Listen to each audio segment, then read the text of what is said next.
Nuclear energy offers a clean but controversial alternative. Around a dozen new nuclear power plants are being built around the globe, most in China and India. Only one is under construction in Europe, in Finland.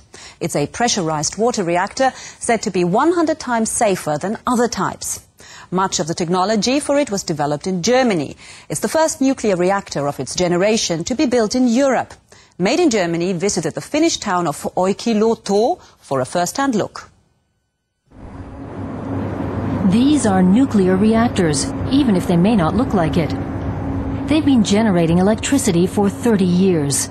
Now a third one is being built. Ruukki helped develop the new reactor.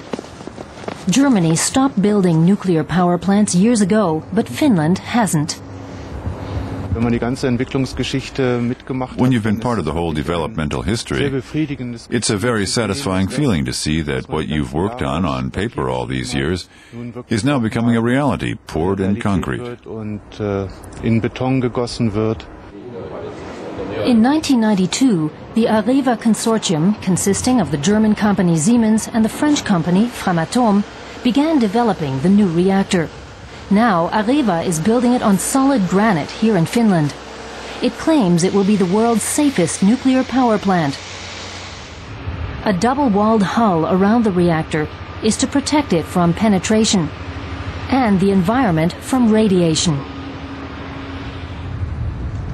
The European Pressurized Water Reactor, or EPR, is said to be 100 times safer than earlier designs. Areva thinks it will be able to control any technical failures. The engineer's statements could come straight out of a textbook. With the EPR, we've taken precautions to be able to deal with even a hypothetical meltdown. We have a collection surface below the reactor pressure chamber that will contain the meltdown in such a hypothetical incident. The Finns consume a great deal of electricity, but the nation has few energy sources of its own. That's why many in the country favor using nuclear energy. Of course, we have people also against nuclear, like in any country. But once the parliament in Finland has made a decision that nuclear is a part of our energy strategy, so most people accept it today. An electronic signboard shows the current level of electricity production. The new plant is supposed to deliver twice as much. Olkiluoto 3 here below, that is still zero. It's being built, the plant, so in 2010, 2011, the turn of this, then this here will be a figure of about 1,600. The water that cools the reactor produces steam where it meets the Baltic Sea. Environmentalists say the radiation is making fish grow too fast, but the engineer disagrees. The cooling water carries no radioactivity out of the power plant. It's just a little warmer than the surrounding water, and the fish love this warm water and thrive in it, as you can see. The power plant operators see no problem in this, nor do the fishermen. The new reactor will cost a total of 3 billion euros. The German-French consortium hopes successful completion of the project will lead to more orders. This is the first facility to be built in Europe in 15 years, and so we calculate that we have good prospects on the world market. Every country that is again showing interest in nuclear power is interested in EPR. The company even has an eye on the German market. Areva hopes the renewed discussion on nuclear power in Germany will eventually lead to revived business activity there as well. And we're back with Felix Mattes of the Institute for Applied Ecology. Now, I think you're pretty well informed about what the German government might think. Do you think that we see a kind of renaissance of nuclear energy in Germany? I would say we have a renaissance of the debate, but not of the nuclear technology. I think the risk of global warming is the one risk, and the risk of a major nuclear disaster is the other risk.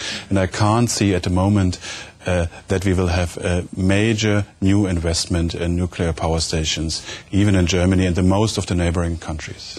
Yeah, because you mentioned neighbouring countries, because I mean Germany obviously isn't isolated and we're surrounded by nuclear power plants. France, for example, electricity supplied there by nuclear power plants made up 78% of the country's electricity market in 2005. So is it wise for Germany to turn its back on nuclear power? But that's the investment of the past, and the question is how favorable are new investment in nuclear power plants in future, either in Germany or in France, and I can't see this huge nuclear renaissance even replacing the old plants. Right now, Germany holds the EU presidency. How big an influence does Germany have on European environment and energy policies? The first is that the energy policy is very much controversial if it is a European subject or is it subject to European policy or not.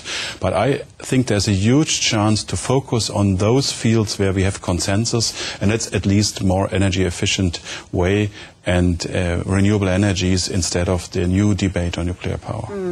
One last question. We know fossil fuels are responsible for global warming. You just mentioned also the danger of a accident with nuclear power plants. Where is the balance? The key question is how far we can go with risk minimization strategies. And I think energy efficiency, renewable energies, and also clean fossil fuels could come to the market in a way that we avoid the problem of nuclear disasters as well as the problem of global climate change. Felix Matters, thank you very much.